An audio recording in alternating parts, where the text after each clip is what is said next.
எதிர்கால தமிழகத்தின் தலையெழுத்தை மாற்றியமைக்கக்கூடிய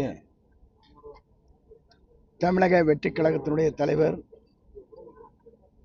வருகின்ற 18ஆம் தேதி என்று வருகை தருகிற போது காவல்துறை என்னென்ன வேண்டுகோள் வைத்தார்களோ அதை காட்டிலும் கூடுதலாக பணிகள் நிறைவேற்றுள்ளோம்.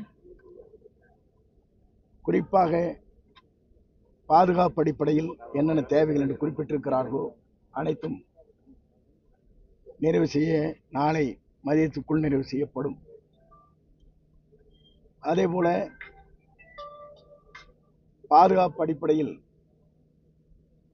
40 கேமராக்கள் இங்கே பொருத்தப்படும். அவசர தேவைக்காக 40 வாக்கி டாக்கிகள் கொடுக்கப்படும். 24 ஆம்புலன்ஸ், 72 மருத்துவர்கள், 120 செவிலியர்கள் இடம்பெறுவார்கள். அனைத்து வசதிகளோடு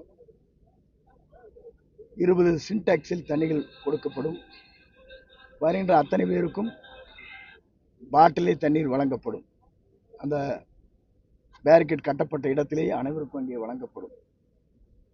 ரெஸ்ட் ரூம் என்று சொல்லப்படுகிற அவர்களுக்கு தேவைப்படி 20 இடங்களிலே கொண்டு வந்து நிறுத்தப்படும். அதேபோல ஃபயர் சர்வீஸ் 3 பணம் கட்டப்பட்டுள்ளது, அதுவும் இங்கே வரும். பாதுகாப்பான அடிப்படையில் 60 ஏக்கர் நிலங்களில் வாகனங்கள் அங்கே நிறுத்துவதற்கு ஏற்பாடு செய்யப்பட்டிருக்கிறது.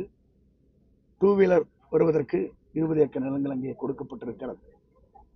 இதுவரையும் தமிழகம் கண்டிராத அளவிற்கு பாதுகாப்பு அடிப்படையில் இந்த நிகழ்ச்சி மற்ற தமிழக மாநிலத்திற்கு முன் மாதிரியாக அமையும். கழகத் தோழர்கள் 10,000 பேர், பொதுமக்கள் 25,000 பேர். அவர்களுக்கு வருவதற்கு பாஸ் கிடையாது, QR கோடு கிடையாது. எல்லோரும் வந்து தலைவரை சந்தித்து விட்டு மகிழ்ச்சியோடு செல்லலாம்.